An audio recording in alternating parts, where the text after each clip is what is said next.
Loneliness. A feeling that can consume you. You find yourself craving attention. Someone to understand you. A friend. And when you finally find that person, it can lead to blind devotion. Your world becomes all about him. What he says. What he wants. You make choices to make him happy, never fully realizing the damage he can cause to you or to anyone else.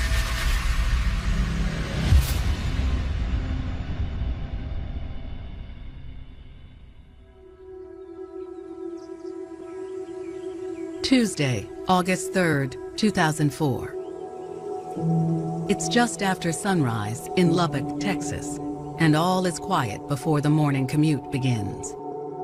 Lubbock's probably about 5 hours from Dallas or so, and it's a college town. Everyone knows everyone in that particular area. A delivery driver's workday has already begun. He makes a stop at a 24-hour convenience store. The delivery man gets there, he sees nobody, so he decides to look around. But when the delivery man looks behind the store counter, he discovers a bloody scene. At that point, the delivery man observed the victim lying behind the counter. The victim had been shot. There was blood everywhere, and the delivery man could tell that the victim was dead. He immediately calls 911.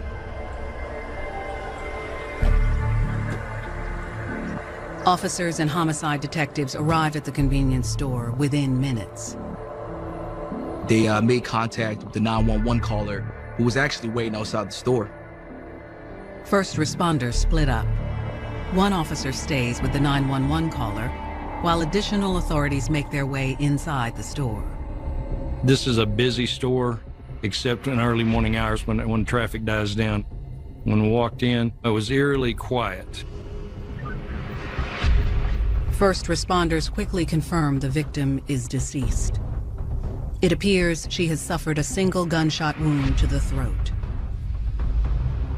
It seems like the homicide could have been a robbery that had gone wrong.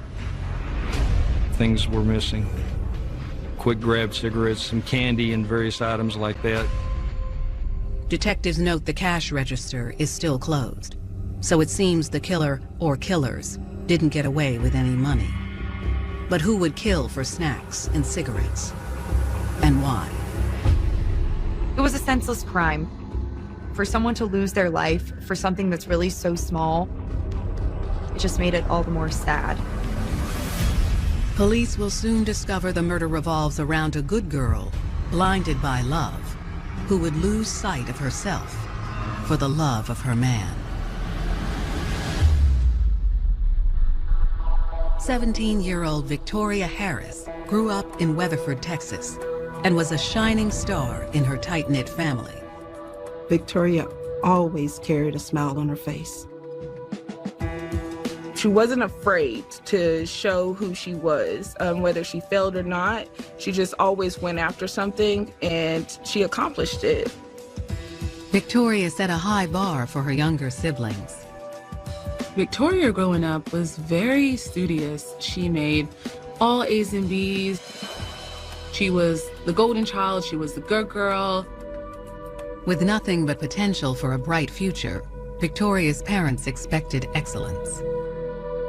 We played zero games when it came down to the rules. They come home from school, they did their homework, the chores. My parents, they didn't get their education, so they wanted us to have ours. And with that being said, they were really strict.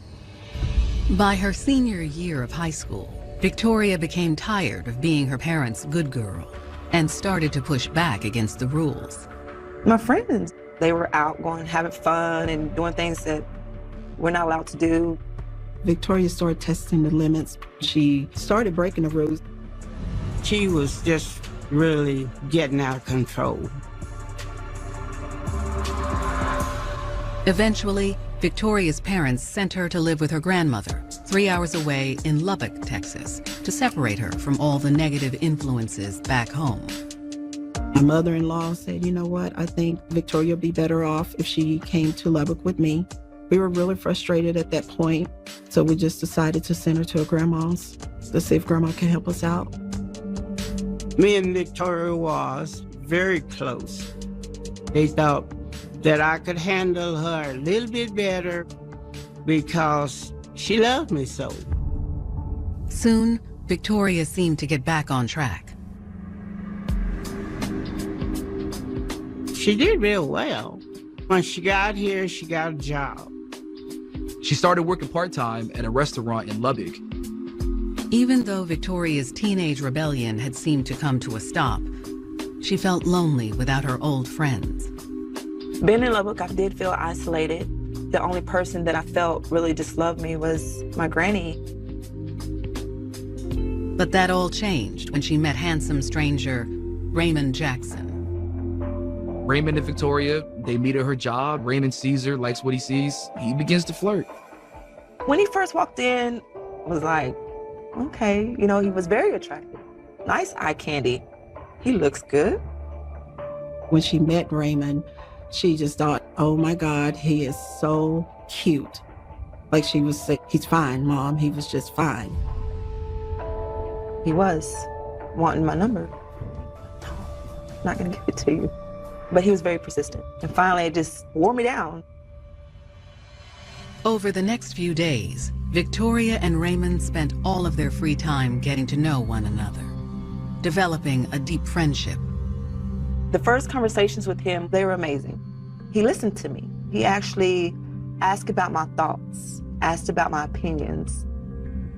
I think that what stood out for me with him was it wasn't about hooking up.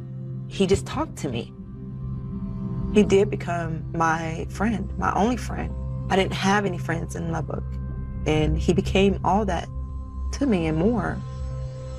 He gave me something that I felt like I was missing. Over the next few weeks, the friendship quickly turned to passion.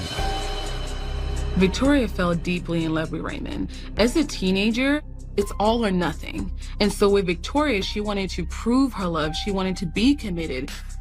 She fell head over heels for him. We were in love. I really felt like Ray was my soulmate, and I ended up just giving him my all. I gave him every piece of me. Raymond had a rough past, but the struggles he'd been through just made Victoria appreciate him more. He just grew up pretty much on the streets, raising himself since he was 12. Around age 15, he was sent to juvenile detention facility, did time there. The more that he would open up to me about living on the streets, having to hustle, made me want to love him and be that girl that was there for him. Victoria may have been caught up in the idea of rescuing Raymond. You know, he was a bad boy and I'm a good girl and I'm on the right path.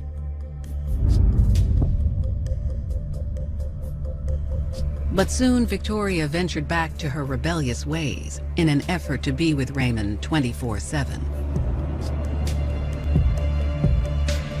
Victoria and Raymond were very creative within their relationship to make sure they could see each other as much as possible. My granny didn't approve, but it was Ray. You couldn't tell me nothing different. When Grandma would go to bed at night, Victoria would open the door and Raymond would come in, and he pretty much lived there undercover. To Victoria, Raymond had rescued her from her loneliness. Though he was rough around the edges, he made her feel exactly the way she needed. But before long, Victoria's love would be put to the test, pushing her to dangerous limits. Victoria was always attracted to the bad guy. When my dad told me, Victoria, you are who you hang around. With Ray, looking back, yeah, I became who I hung around.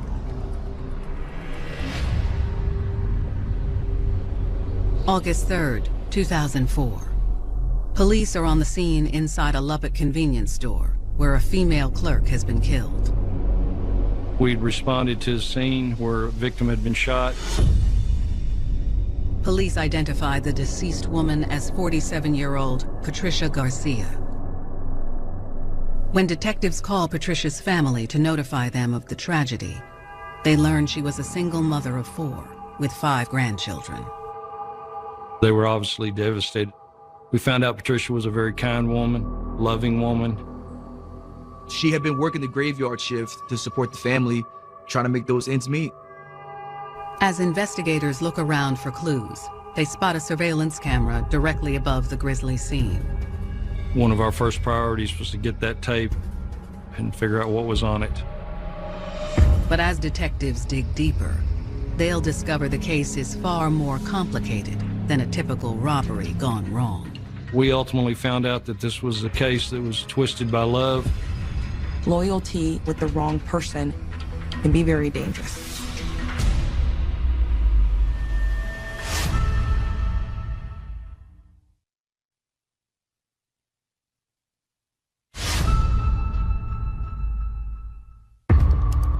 "17-year-old Victoria Harris was in love with 18-year-old bad boy Raymond Jackson. I guess this was her first love. She was crazy about Raymond. She liked his swag. Raymond started the bad boy image at a very young age, got into trouble. He was surviving on the streets.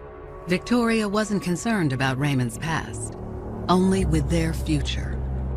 I made him my world. I made him my God because he's the one I looked to. He's the one that I depended on. But Victoria had no idea her blind devotion would be her destruction. It was just toxic, but I genuinely loved him. In August of 2004, Lubbock police are investigating the convenience store murder of clerk Patricia Garcia, who was gunned down just before dawn. The store's surveillance camera may hold a clue as to who pulled the trigger. I've been involved in many cases where those cameras have solved the cases within 24 hours. The next day, detectives get their hands on the surveillance footage and review it at the station. The videotape showed no one in the store. Then suddenly the front door is opening up with 2 assailants coming in with hoods on and bandanas covering their face with a shotgun. You see them approach the counter where the clerk will normally be. And then you see a movement, a blast, and you see them immediately run out.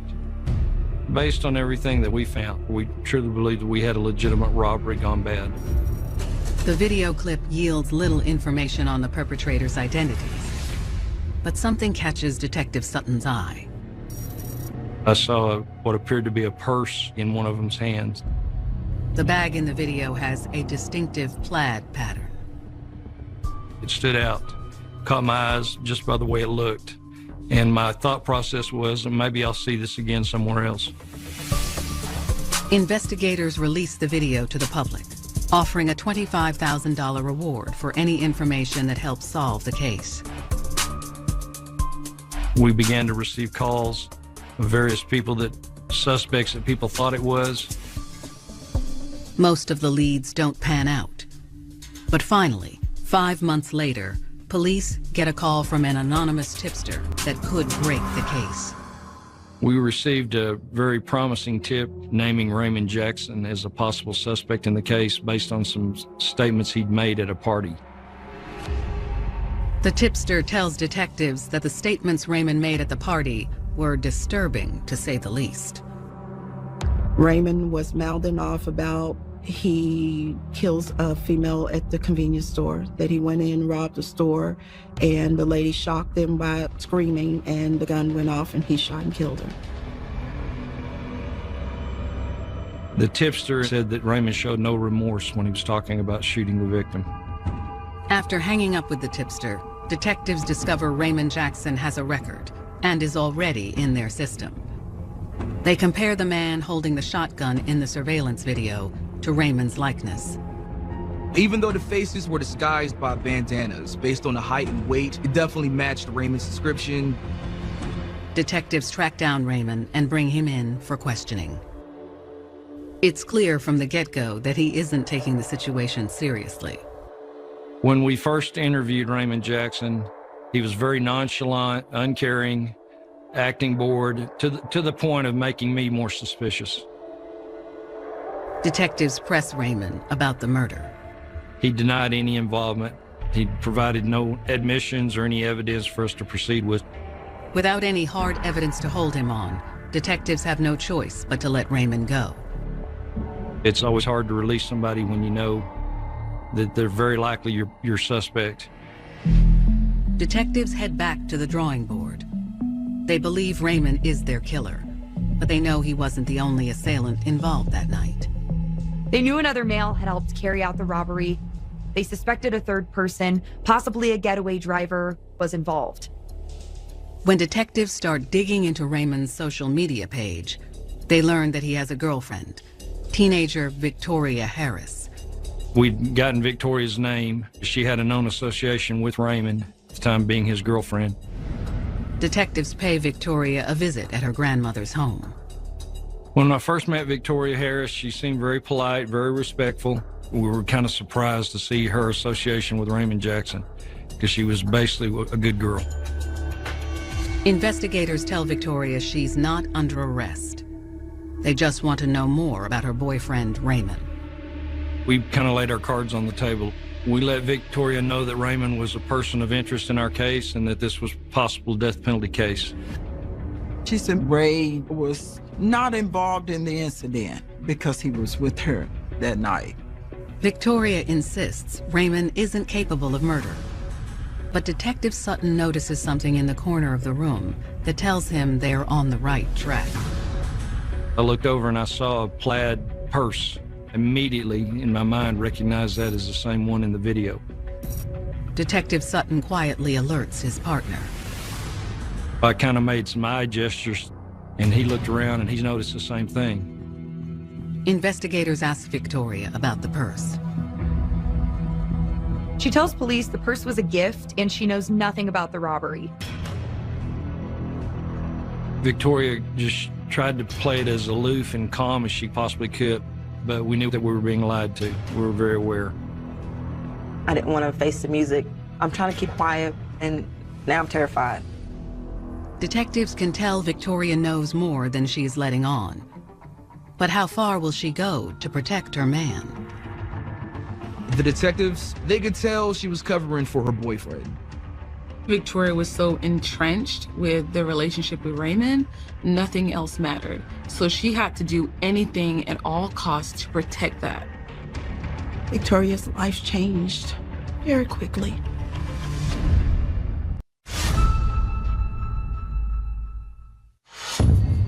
It's very hard to have a child that you put a lot of energy in and find out that they're not doing, the right way or what you expect for them to do. When Victoria moved in with Grandma, we were just at our wits' end with her.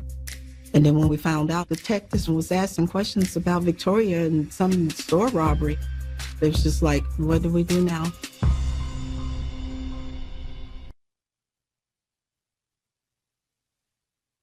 January 2005, 5 months after the robbery homicide of Patricia Garcia. Investigators are questioning Victoria Harris about her boyfriend Raymond Jackson's involvement in the crime. Despite Victoria's denials, they spot a purse that looks identical to one seen in surveillance footage. We were very curious about that, what had happened, where that had come about. Victoria tells investigators the purse was a gift. They suspect she's lying, but cannot seize the bag without a warrant. We left the house, went to get us a search warrant. By the time we came back, that purse was gone. No one had any clue where it went. The purse has detectives convinced that both Raymond and Victoria were involved in the robbery. And over the next 2 months, they obtained several more anonymous statements claiming Raymond bragged about the murder at a party. We developed enough evidence from the statements of these witnesses. They were first-hand witnesses on having conversations with Raymond Jackson that we were able to get warrants to bring both him and Victoria in. On March 9th, 2005, 2 months after their initial contact, police arrest Victoria and Raymond. Victoria was at the age of 18 when this happened. Victoria was living this fantasy of having that happily ever after. And the reality part of it was that she was arrested. I lost my identity. I lost who Victoria was. And everything that I knew went out the window. When Victoria's family hears the news of her arrest, they're shocked. I was in disbelief. I'm like, oh, no, not my child. You know, can't be. There was a cold chill from the top of my head to the bottom of my feet to know that they were being arrested. Back at the station, investigators speak to Raymond first. The second time we brought him in, he was still in denial, kind of expressing love for Victoria. And at one point, we noticed an obvious tell, a sign from him that he was about to break.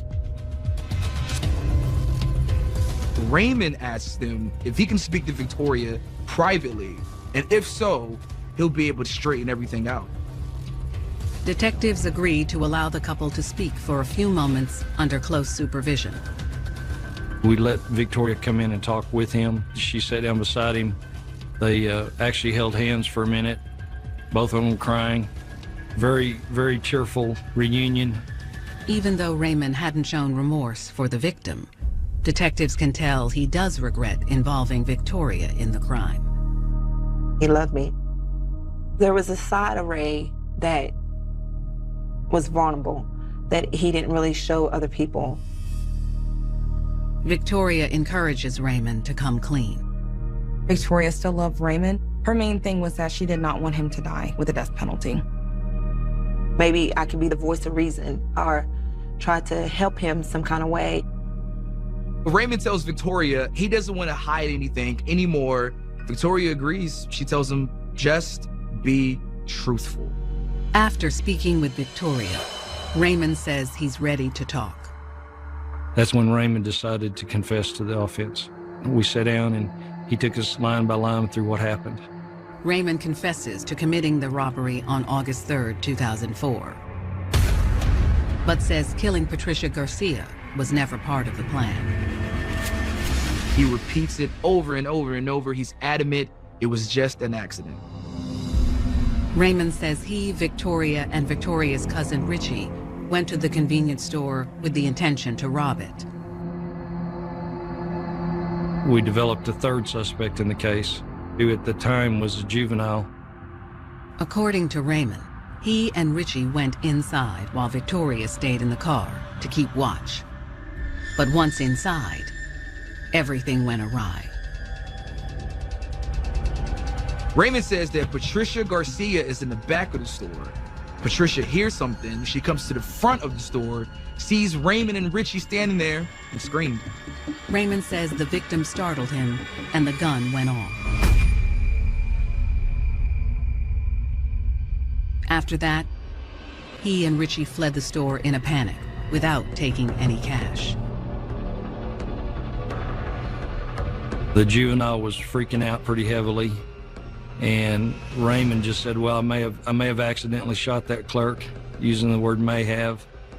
And Victoria actually said, you did what? And he just said, drive, get out of here. Victoria did as she was told. She was probably scared after learning someone was shot, but at the same time, she was also in love, and she didn't want Raymond to get in trouble. I believe that she was just in love and blinded by actions that she would have done whatever he'd asked her to do. Raymond insists that Victoria's part in the crime was minimal, and he wanted to take the fall. He was very adamant that she was just a driver. He did want to protect her because he didn't want to see her go behind bars. Now that they have Raymond's confession, investigators turn to Victoria for corroboration. But as she tells her side, it's clear the teenager doesn't realize the trouble she's in. Being a getaway driver makes you just as guilty as pulling the trigger. I never really imagined myself getting into trouble with Ray. You gotta learn the hard way. I hate that I had to learn the hard way.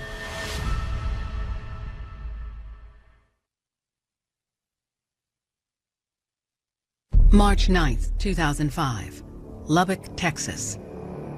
18-year-old Raymond Jackson has confessed to killing convenience store clerk Patricia Garcia, but insists the shooting was an accident. Now police are speaking to his girlfriend and alleged getaway driver, Victoria Harris. By all accounts, Victoria Harris was a good girl. She had no clue on how much trouble she was going to get into with Raymond. 18-year-old Victoria corroborates her boyfriend's story, but it's clear to detectives she has underestimated her culpability. She still was very naive. She may not have understood that being involved in that crime can actually still get you convicted of murder. I believe she cooperated to save Raymond from the death penalty. Victoria tells investigators how she fell in love with Raymond and wanted to build a life with him.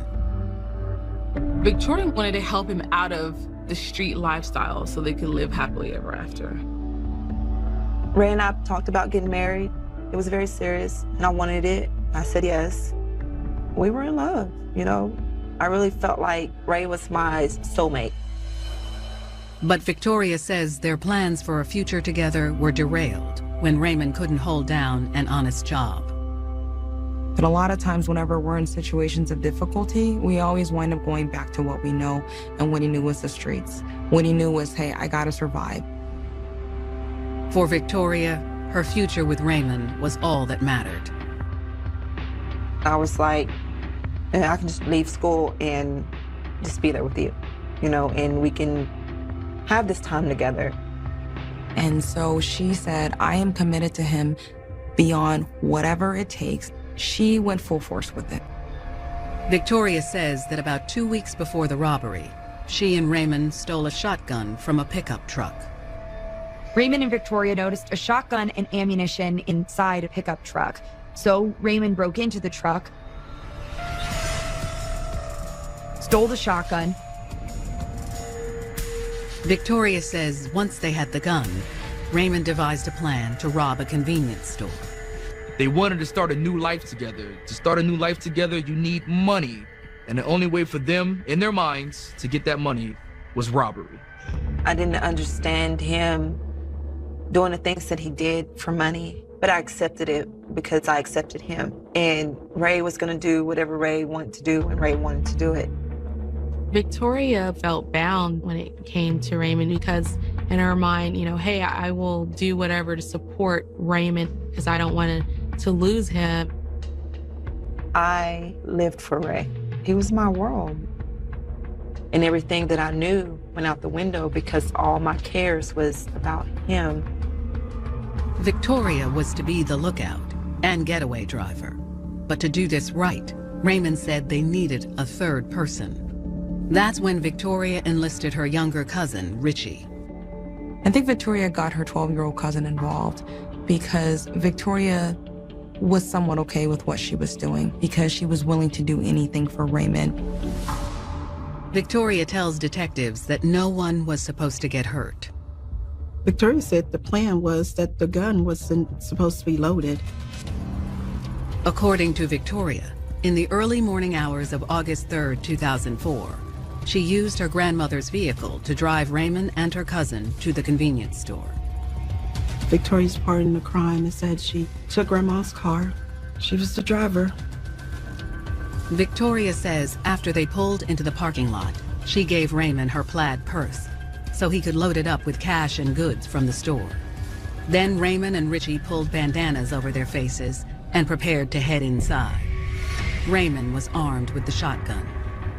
Victoria believed the gun was not loaded, that it was just being used for a threat. But Victoria would soon learn that her man hadn't been entirely honest with her, and that her life was about to spiral wildly out of control. Sometimes he would listen to me, sometimes he wouldn't. With Ray, there was no boundaries.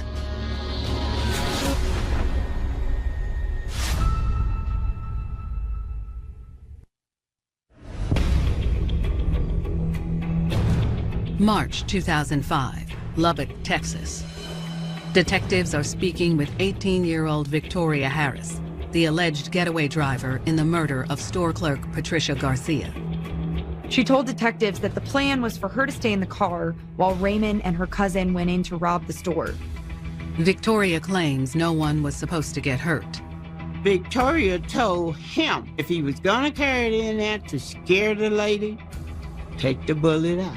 He didn't listen. Sometimes he would listen to me, sometimes he wouldn't. With Ray, there was no boundaries. It's like, this is crazy.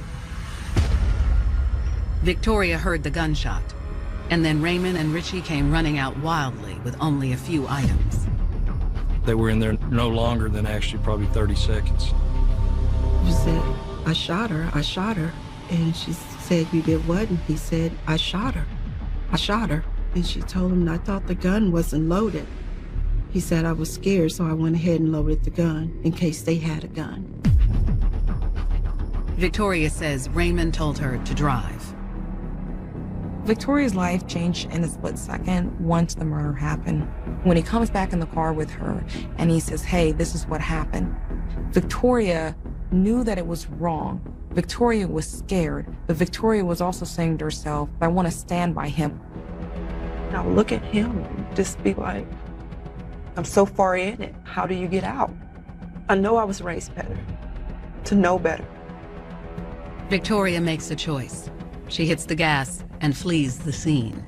She also was willing to take that sacrifice to drive the getaway car, to participate with him in crimes, and just continue doing whatever needed to happen in order to stay in relationship with him. Victoria also admits that 2 days later, she helped Raymond dispose of the weapon. She drove him to a nearby lake around midnight and he threw it in the water. Knowing that a murder was committed on her watch, Victoria chose to hide the weapon because she did lose a sense of self. When Victoria is done telling her story, it's clear to investigators that she has no idea how much trouble she's in. She helped plan the robbery, she was the getaway driver, she knew the clerk had been shot, and she helped dispose of the gun. In this situation, even as the getaway driver, makes her just as guilty as if she pulled the trigger. Victoria Harris and Raymond Jackson are both charged with capital murder. The next day, Victoria's cousin, Richie, is charged with the same offense. Nothing made sense to me. I'm questioning the whole situation. Like, what? You gotta be kidding me. It gets deeper than this? Like, it just wasn't her. It was also, my cousin. It's very unusual to go arrest somebody at a junior high school for murder. I just couldn't see someone his age doing something like that. He was young, so I know that his fear probably got the best of him in that whole situation. As trial looms, investigators focus on finding crucial evidence to strengthen their case. They start with the purse. Victoria's purse had been used in the crime. She admitted to police that it was hers and it had been caught on surveillance video. Now, the detectives saw the purse at Victoria's house the first time they went there. When they came back with a warrant to retrieve it, it was gone. Detectives circle back with Victoria's family about the purse, but its whereabouts remain a mystery. We were unable to ever find the purse that was used. It seemed to have disappeared, and no one knew what happened to it. Next, detectives set their sights on the gun used in the murder. With Raymond's cooperation, they are able to recover the murder weapon. He took us out to the scene, actually showed us where he had dumped the gun in. We subsequently brought in a dive team who located the weapon in the exact area that he pointed out. Feeling the heat, Raymond Jackson opts to make a deal with prosecutors. As part of this deal, Raymond would be spared the death penalty if he testified against Victoria at trial. Raymond taking a lighter sentence means Victoria could face a similar fate. But Victoria is willing to accept that possibility if it saves Raymond's life. He was the first thing I thought of when I got up, the last thing I thought of when I went to bed. I worried about him constantly. A lot of times, I wouldn't know what to do or what to do with myself because it was all about him.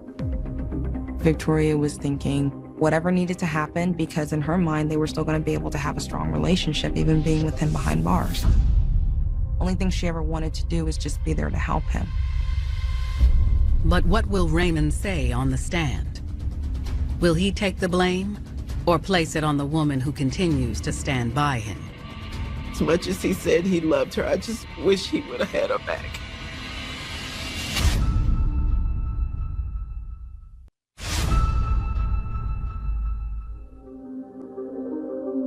There is no man on earth worth your freedom, worth your life.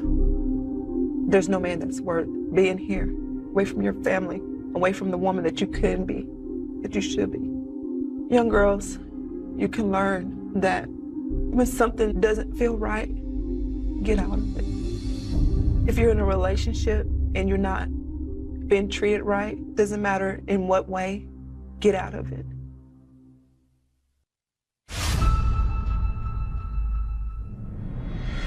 November 2006.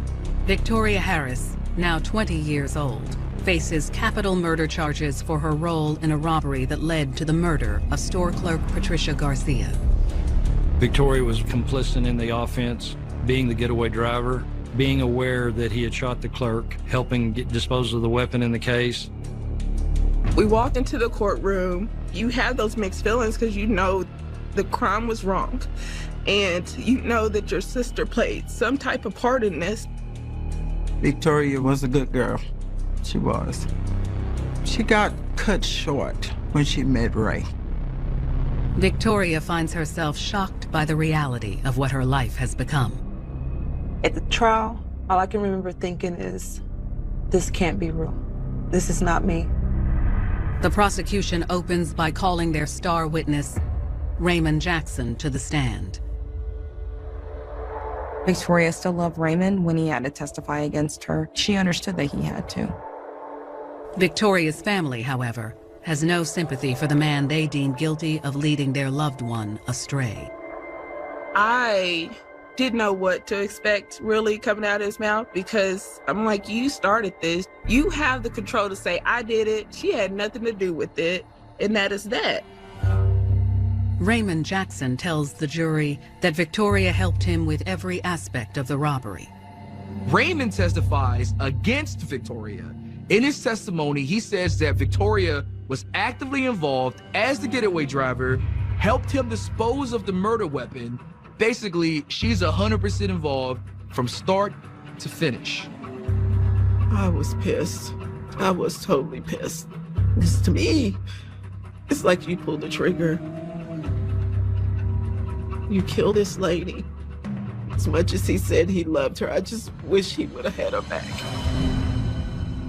Victoria's defense does not deny her part in the robbery, but argues that she's not guilty of capital murder. The defense was that she did not intend to kill anyone, that this was all on Raymond, that he was the leader. I wanted to stand up and say, that's not who she is. After a 2-day trial, the jury retires to deliberate and returns a verdict in less than 3 hours. Victoria Harris is found guilty of capital murder. The judge handed down my sentence. It's just, that's who they say I am, but that's not who I am. Those are my mistakes. Both Victoria Harris and Raymond Jackson are sentenced to life in prison for the murder of Patricia Garcia. They'll both serve 40 years before they are eligible for parole in 2045. I know Victoria had a part to play. Punish her for her part. Don't take away her life. She's 17 years old when it happened. And now she's serving her life in prison. As for Victoria's younger cousin, Richie, all charges are dropped. Prosecutors contend that he was not mature enough to make sound decisions and was too easily influenced by Raymond and Victoria. In the end, everyone agrees that the real tragedy is that Patricia Garcia lost her life in a senseless crime. With all my heart, I am so deeply sorry. If I could change it, I would. But I know it's something I can't. The only thing that I can change is me. Victoria Harris will regret her mistakes for the rest of her life. She can only hope that her tale can serve as a cautionary one to other teenage girls. With Ray, looking back, yeah, I became who I hung around. You don't realize that the choices that you make can and will affect the people around you. Love will make you do things that you normally wouldn't do, and that was the case for Victoria. Ray affected my life, and he's still affecting my life to this day. It's not the forever I was looking for, but this is the forever that I got. Sometimes, loneliness can leave us vulnerable. We can grasp on to the first sign of love. Love can provide a certain strength. It fortifies the spirit. It can fill your heart with happiness and lift you to new heights.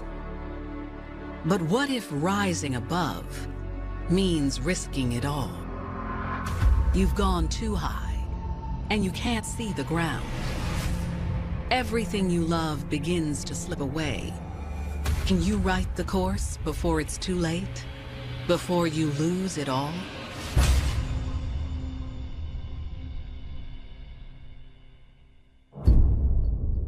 June 2nd, 2016, 10 p.m. It's a quiet night in Winnebago County, Wisconsin. It's got a real small town feel. It's a great place to live and work. Kind of a hardworking community, a very safe community to live in. On the north side of town, a gas station clerk is finishing up her shift when her husband arrives. He comes to the gas station to help her close. It's late at night, and, he's trying to be a good husband. But the peaceful night would soon be shattered in the blink of an eye. They were approached by an individual who was wearing a red sweatshirt and a mask. The husband was pushed to the ground. The perpetrator had taken a gun out and held him at gunpoint, told him to get up.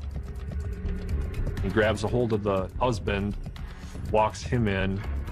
Wife is in front of them, and he brings him around the back of the counter, puts the husband down on his knees, and has the gun in the back of the husband's head, and is ordering the wife to get money for him out of the cabinet underneath. He instructed them to empty the safe in the cash register. This guy has all the power. He was in control. He could open fire at any moment. Once the clerk finishes emptying the safe and register, she shakily hands the cash over to the gunman. There was a fear. If she does the wrong thing, what's the outcome? They were frozen and terrified. That 10 seconds probably felt like 10 days. But before things can escalate, the gunman vanishes. He took the money and a couple cartons of cigarettes. The couple is thankful to be alive. The whole incident took a very short amount of time. It was quick. It really was a smartly planned out situation. The clerk's husband immediately calls 911. Within minutes, Winnebago County police arrive at the store. Police are on high alert. Anytime a gun is used, that's a pretty serious situation. When officers speak with the shell-shocked couple, they say it seemed like the gunman knew exactly what he was doing. He knew the layout of the store. He moved very quickly and methodically, like he was on a timer. He was wearing a bandana across his face, and he was wearing latex gloves. To police, it sounds like they're dealing with an experienced criminal. This couldn't have been his first time robbing a store. And if it was, it wouldn't be his last. Our concern was more that this was going to lead into something more than just a robbery, that someone was going to get seriously injured. So we wanted to do everything we potentially could to try to find who this individual was. As detectives dive deeper into the case, they'll get word that the assailant has struck again. Little did they know, this was only the beginning of a violent crime spree. And at the center of the mayhem, they'll find a woman who is truly willing to ride or die for her man.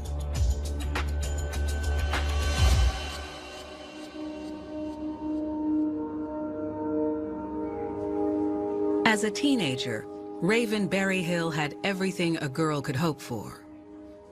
She was full of life. Everybody wanted to be around Raven. She was getting straight A's. She's very intelligent.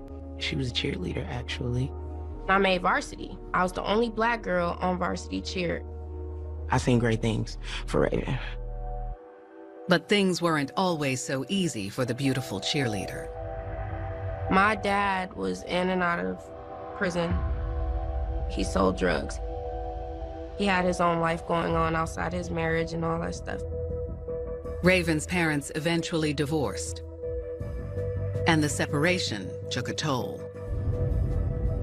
She got distant. I didn't know what was going on. I just felt so overwhelmed that cheer wasn't enough.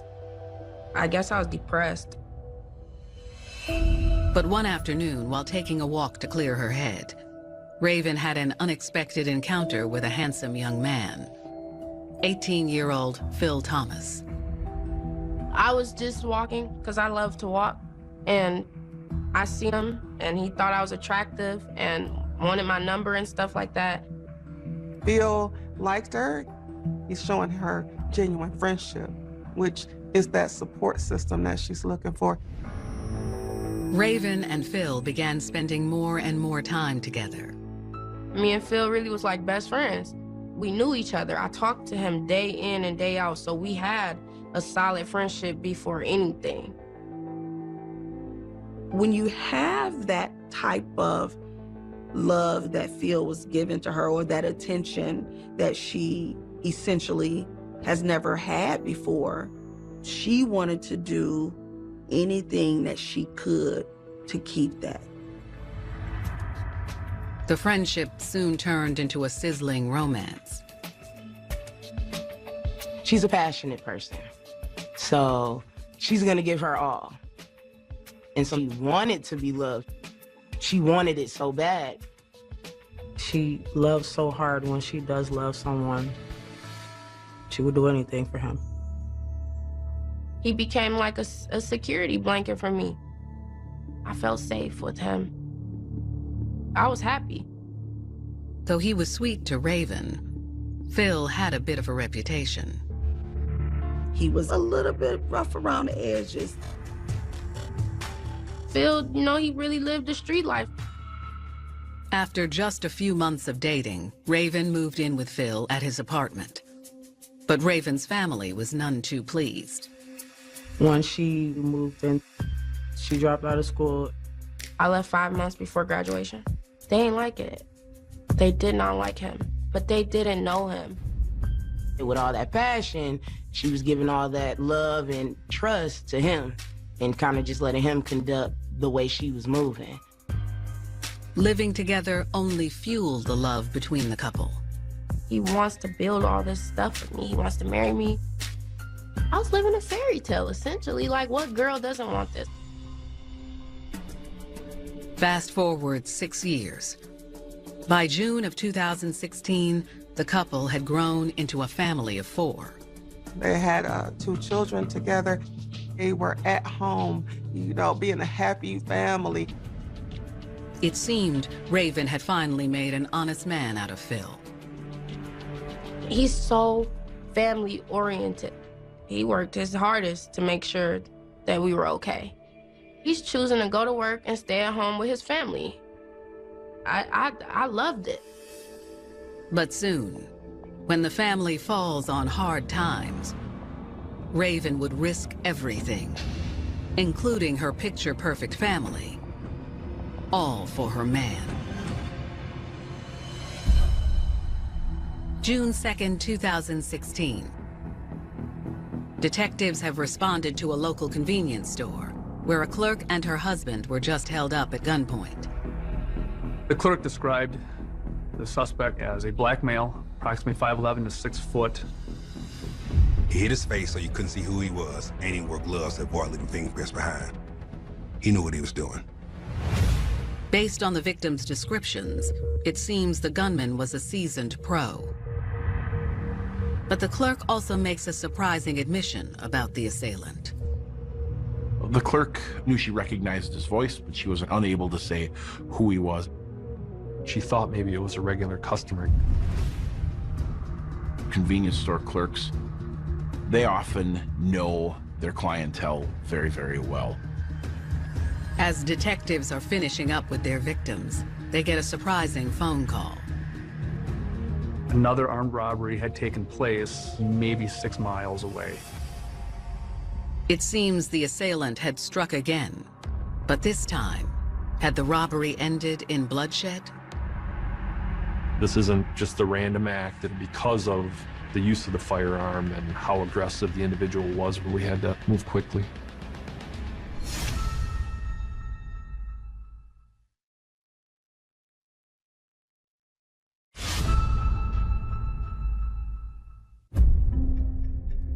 Raven Berryhill had fallen in love with reformed bad boy Phil Thomas. He's a little more hardcore than Raven, I guess you could say. You give off this tough guy demeanor. People don't even know, he like a teddy bear. By the spring of 2016, Raven and Phil had moved in together and started a family. They had 2 children together, little boy and little girl. I saw him trying to be a family man. He got a job and was trying to help her out. We went through our little struggles and stuff like that financially, but overall, I was happy. I had my family. It seemed Raven had finally found someone to trust with her heart.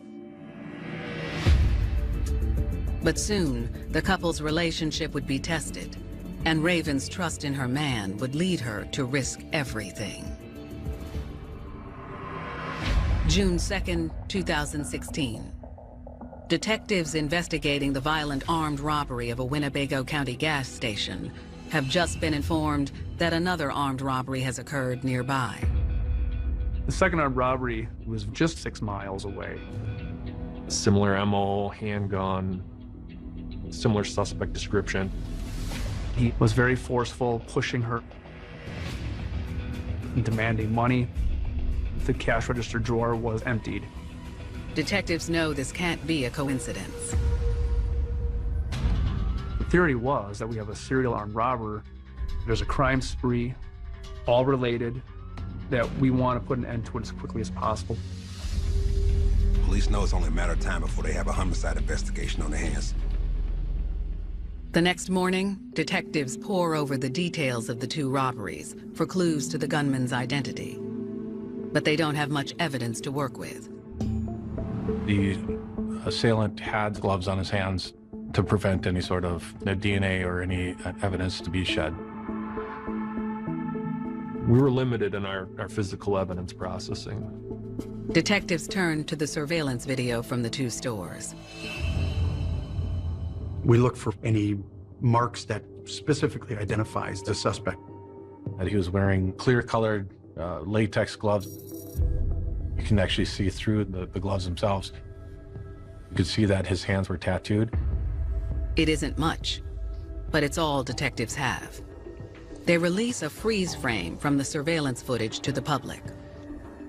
A lot of these crimes are solved by community members that notice someone that they see on the news. Tips pour in, but none pan out. And the attention doesn't seem to stop the assailants. 2 weeks after the first robbery, the gunman has successfully knocked off 6 gas stations. It sends not only fear to the victims of the robbery itself, but it sends fear to the community. The pressure is on for detectives to stop the spree before someone gets killed. There was talk amongst the investigators that we felt that this was going to go bad, that somebody was going to get seriously hurt. There was a sense of urgency to put an end to this as quickly as possible. Fortunately, on June 16th, detectives receive a call that could provide their first big break in the case. This anonymous source had contacted me and said, I believe that there's 2 individuals that are involved in your robberies. The tipster identifies the gunman as 24-year-old Phil Thomas and says his girlfriend, Raven Berryhill, served as the getaway driver. The tipster was really elusive, but they did have a lot of details that made the police believe this was a credible lead. After the tipster hangs up, detectives turn to the couple's social media pages to get a look at their potential suspects. When they scan over Phil's page, they immediately hit pay dirt. Now in the video surveillance, you could see that his hands were tattooed, and the Facebook photos also showed those similar tattoos. The clothing that he was wearing in those robberies were matches on his social media profile in several instances. What's more, Phil appeared to be boasting about the robberies on his profile. He also had some statements in there about going to rob places. Investigators run a background check on Phil Thomas. The information that we were finding out is that he had a record in Winnebago County for retail theft. Phil was recently caught stealing TVs from a big retailer, and the record shows Raven was along with him for the ride. Philip was interviewed for the retail theft. We watched the video footage. In the interrogation video, Phil not only admits to stealing the televisions, but also admits he threatened Raven into helping him.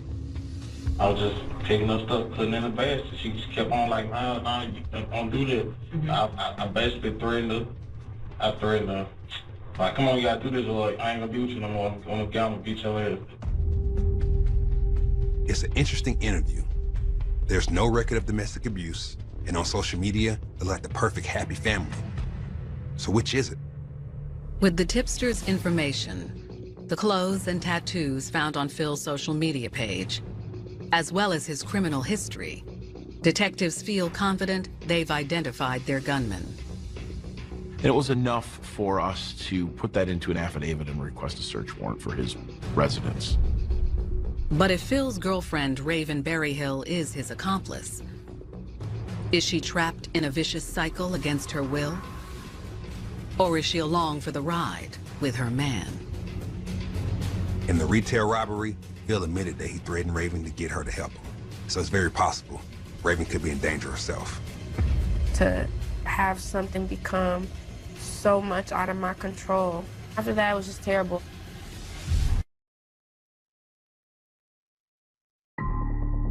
June 2016. Police in Winnebago County, Wisconsin, are investigating a series of 6 armed robberies that have occurred at local gas stations throughout the area.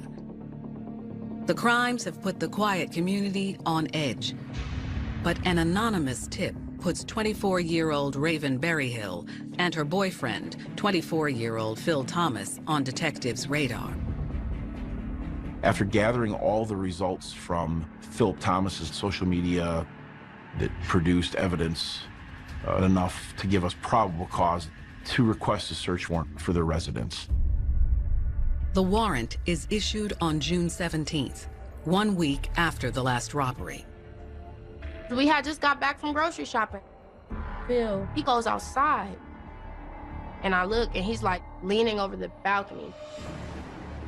One of the officers on surveillance said, I have who I believe to be Mr. Thomas standing on the railing. That's when Raven Berryhill comes out on the balcony.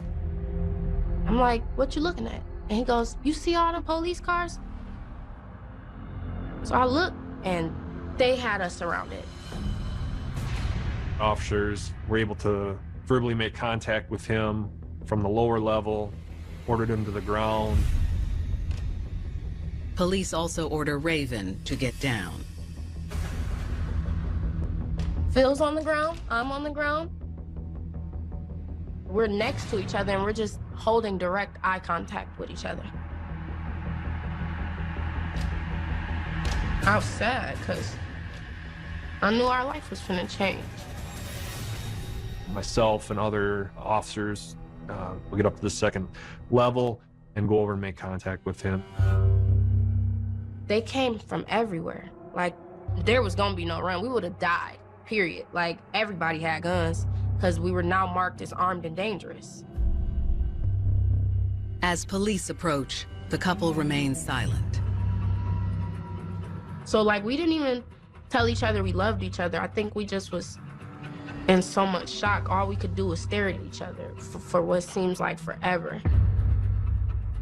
And they stood him up and they walked him out. It was obvious to detectives that this was not a hostage situation. This was a couple who got involved in something that spun out of control.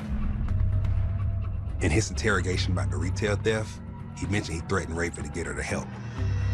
But you can tell, by the way this couple looks, he would never hurt her. He was just making up this story to protect her and keep her from going to jail. As Raven watches her man get taken away in handcuffs, her focus shifts to her children. So I'm like, oh my God. So I start thinking about my kids. I'm like, wait, my kids are in the room. Raven looks on as officers enter the residence. We were advised that there were children in the room, and we made a very soft approach, made contact, got the children out, gave them to Raven. My daughter, she said, Mom, what's going on? I had to sit down and have a very adult conversation with my kids. I explained to them that Mommy and Daddy, we might have to leave you with your Gigi and Papa for a little bit. Detectives then speak to Raven alone. At this point, we knew that she was most likely a co-conspirator. We tried to get her to help us cooperate in the investigation. If we could build a stronger case on Philip Thomas for the robberies, then we would look at some sort of leniency for her, potentially from a charging standpoint. However, Raven stands by her man. She wouldn't provide us with any information. She wouldn't even admit that, knowing that he was involved in these robberies. At that point, detectives terminate the interview with Raven. Police continue their search inside as the mother and her children wait. During the search warrant, they had found shoes that matched the shoes that we had seen him wearing in some of the robberies. They found rolls of coins, wads of cash, and cigarettes. Everything that had been consistent with the robberies. Inside a drawer, officers find their most important piece of evidence. We found a silver handgun that matched surveillance video. Before they leave, officers confiscate the couple's cell phones. After the search warrant was executed, Raven was not allowed to stay there anymore, so she ended up leaving and going to stay with a family friend. Even though police believe Raven was involved in the crime, they only have enough evidence to arrest Phil at this point. Detectives now have one of the alleged robbers in custody. And soon, a friend's betrayal will put another one in their crosshairs. I told her everything. Raven had confided in a friend, and she actually described exactly what they did. She would not have been able to obtain that information other than from Raven. My instincts are very on point, and I know that it's just gonna be only a matter of time before the police put everything together.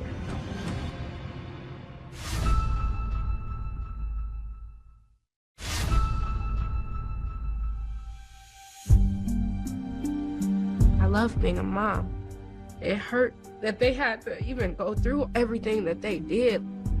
I don't want my kids to have traumatizing memories of their childhood because of things that me and their father did. If you have children, you find a different way because of consequences that not only you, your children have to suffer through because of the choices you made. It is not worth it.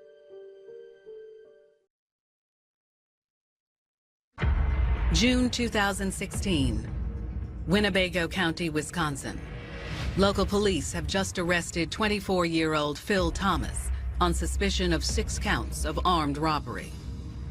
They suspect his girlfriend, Raven Berryhill, is also involved in the convenience store robberies. The police raid their apartment. They find numerous amounts of evidence that connect Phil to the robberies. They find cash, coins, and cigarettes, along with some shoes and the gun that was caught on surveillance camera. We thought she was the getaway driver. But we still didn't have enough to charge her with being involved in this incident. Detectives are eager to sit down with Phil for an interview. But if they think Phil's going to talk, they're highly mistaken. We tried to interview Philip and he wouldn't provide us with any information. He did not cooperate in the investigation. Phil, he loves Raven. Phil wants to have this unbreakable bond. So they seek refuge in one another.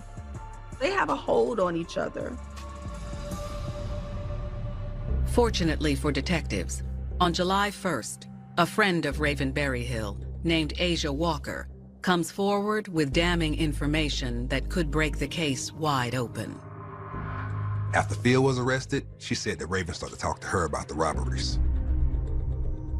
She had some really good information, some pretty good firsthand knowledge of what was going on involving Raven and Philip. I confided in her. I did tell her that stuff. Asia tells detectives exactly what Raven had told her.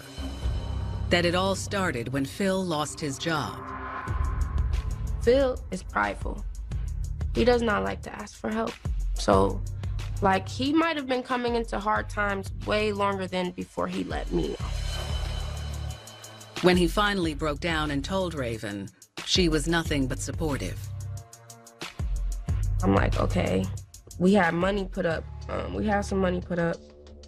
As it turns out, that money went faster than the couple hoped, and their financial situation was dire. Things were going downhill fast. They were running out of food, they had kids to feed, they were on the verge of being homeless. They were getting desperate. That's when Phil told Raven he had a plan. He's like, we're gonna rob these gas stations. And I cried. I was like, no, we don't have to do this. There's another way. According to Asia, Phil insisted that this was their only choice. And Raven ultimately agreed to help her man carry out the robberies. For him and for their family. We was in a hard place. I just was trying to feed my family. Raven lives by survival mode. So whatever needs to be done for those kids is gonna be done. This was never something that I ever imagined myself doing or ever wanted to do. But he told me all of our money was gone. So my survival instinct more so started kicking in because I just, at that point, became accepting. Asia confirms that the plan was for Raven to be the getaway driver, while Phil did the heavy lifting. So I started preparing mentally, like, what needs to be done. We need to look around the stores. We need to know, like, all of the best back road escape routes, because I don't want to go on any main streets where they have cameras, placing us anywhere near the scene at that time. When Raven would drive Phil to these locations, she would make sure she parked somewhere she would never be seen. I always begged him, no bullets, don't hurt nobody. Don't shoot. You got 3 minutes. That was the rule. You had 3 minutes to be in and out. If you're not out in 3 minutes, I'm leaving. One of us got to get back to the kids. After speaking with Asia Walker, detectives obtained the cell records for Phil and Raven's phones. We had both Raven and Mr. Thomas's cell phone records regarding their cell sites. Raven's information showed that she at least was in the area of one or two of our robberies. But Mr. Thomas's cell phone, his records indicate that he was in the area of all of the robberies. With the evidence stacking up, prosecutors make the decision to charge Phil Thomas with 6 counts of armed robbery. When you have something like this happening, a very aggressive takeover style of robberies, we're very lucky that nobody was seriously hurt. Detectives now concentrate on Raven Berryhill. But other than Asia Walker's statement, they have no concrete evidence that links her to the crime. It was all circumstantial. They needed something more concrete. That is, until another unlikely source comes forward. Sometime after Mr. Thomas was charged and his photograph came out in the media, the clerk came back to us and said she knew who he was. She also said she knew Raven. She could remember Raven and Phil being at the gas station just hours before the robbery. July 2016. 24-year-old Phil Thomas has just been charged with the armed robbery of 6 gas stations in Winnebago County, Wisconsin. Police have long suspected that his girlfriend, Raven Berryhill, has also participated in the robberies. Her friend gave them pretty detailed descriptions of the robberies that Raven told her about. They're trying to put a case together like a puzzle, but they didn't have anything on her. However, just days after the news of Phil's arrest hits the media, the clerk from the first robbery comes forward with some startling new information. She said once she saw Phil's mugshot on the news, everything clicked. She said he was a regular customer, and his girlfriend, Raven, had been in the store at 1 o'clock in the afternoon. The clerk says she has known the family for nearly a year, as regulars. At that point in time, there's an interaction between Raven and the clerk, which Raven says the kids are out in the car. Her boyfriend, Phil, was out in the car and asked her if she wanted to come outside and say hi. The clerk says she went outside to say hello. I stayed in the store. The clerk left the store and went outside, talked to Phil and the kids. She knew us. She had nicknames for us. She was nice. After a few minutes, Raven came back outside and the family left. Detectives suspect Raven had asked the clerk to step outside so she could case the store. The woman was devastated. 2 customers she thought she knew and were friends with do such horrible things. It's terrifying. Thanks to the clerk's account, detectives finally have what they need to arrest Raven Berryhill for her part in the armed robberies. Later that day, police head to the home of Phil's parents, where Raven and the kids have been staying. So like that whole day, I was like paranoid, just watching out the window, because I knew like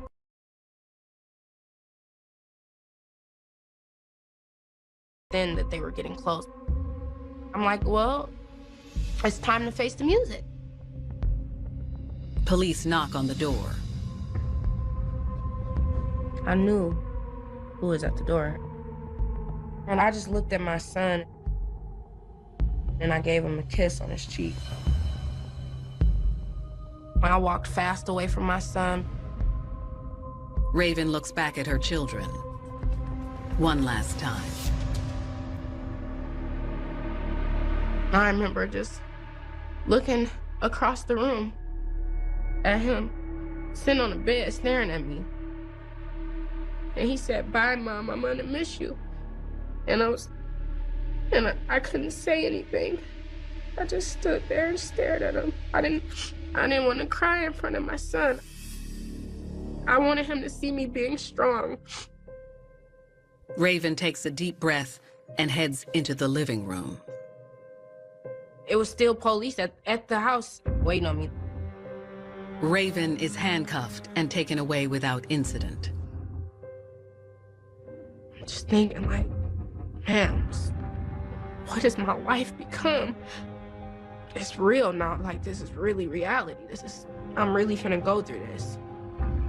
So I'm scared. At the station, detectives give Raven her chance to come clean about her involvement with the gas station robberies. I confronted her with information. We knew she was involved, but we knew that she wasn't the main actor involved. Ultimately, we're after the main person, and that was Philip Thomas. So they're hoping to cut a deal with Raven to get her to testify against Phil, and in return, she gets a lesser sentence. But the question is, will Raven take a deal? Is she willing to drop a dime on the father of her children in order to save herself? Or will she stand by the love of her life? Love definitely makes us do crazy things. The question is, do we love ourselves more than we love a situation or someone else?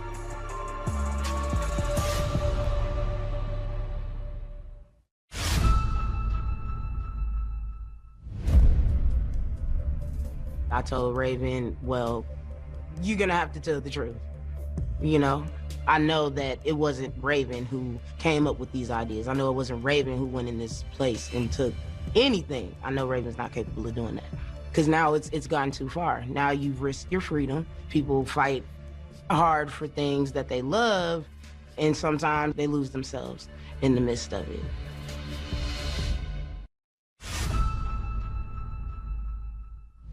After a spree of armed robberies terrorized Winnebago County, Wisconsin, police believe they finally have both of their suspects in custody. 24-year-old Phil Thomas has been charged with 6 counts of armed robbery, while his girlfriend, Raven Berryhill, is being held for her suspected role as the getaway driver.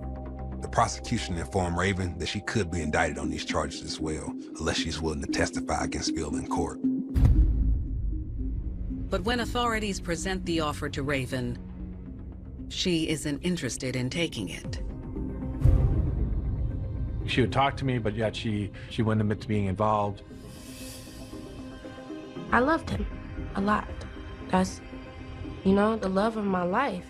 I just felt like, you know, if one of us can come home, we both can. Detectives have no choice but to terminate the interview. With both refusing to cooperate, Raven and Phil are held at Winnebago County Jail. I told him, please don't take the plea deal. We can fight this at trial, because a lot of the evidence that they had was circumstantial. However, weeks later, Phil asks for another chance to speak with detectives. I'm not sure if he's genuinely concerned that he does not want his kids to be out there without their mom. So he tells the police, you know, go ahead, let her go. She didn't have anything to do with it. I'll take full responsibility for it. So Phil decides that he's going to take the rap for everything. He needs Raven taking care of the children. So he decides that I'm going to strike a deal. He said, what I look like letting the mother of my kids do any time? That's crazy. I never suspected that, but I didn't want him to take a plea deal. Phil agrees to plead guilty to 3 armed robbery charges out of the 6 counts of armed robbery he faced if his case were to go to trial. Well, we entrusted that his confession would be genuine and that our district attorney's office would consolidate the cases and serve justice here. So the deal was Raven actually gets charged with a lower offense. I had to plead no contest, and I will get dropped down to aiding and harboring a felon. Pleading no contest, it's just saying you're guilty without saying you're guilty. The judge orders Phil Thomas to serve 10 years in prison, to be followed by 6 years on extended supervision. Raven Berryhill is sentenced to 5 years of probation. I was sad. I mean, nobody wanna do jail time. But at the same time, my mentality was like, we did this together, we go out together. After Raven is released on probation, she suffers another blow. When Raven was actually in the custody of the police, Phil's parents, they actually decided that they wanted to have custody of the children. I don't have parental rights to my children anymore. I always pride myself in being a good mother, and I lost them because of poor choices that I made. Thus, I was not being a good mother. And it's hard. That's hard music to face. Though she knows she can't change the past, Raven Berryhill hopes that her actions moving forward can one day be enough to regain custody of her children. As a mother, I'm grateful that my children are safe with people that they know and love. It's bittersweet because I want my kids with me. As for Raven's relationship with Phil, the couple's mistakes ultimately drove them apart. I love Phil, still, like I still love him. But you just, sometimes you got choices to make. And I have to choose a better choice, you know? She lost herself in that man. I don't know how he convinced her to do it. I think Raven probably gave Phil that position in her life where I'm gonna look up to you for my stability, for my security, and I feel like Phil let her down. He did not force me to say yes to helping him. My love for him did play a part in that. But I made my own choices and I laid in my own bed. It's often said, it's better to have loved and lost than never to have loved at all. That may be true. But when you've lost everything, including that love that took you higher than you ever imagined, the question remains,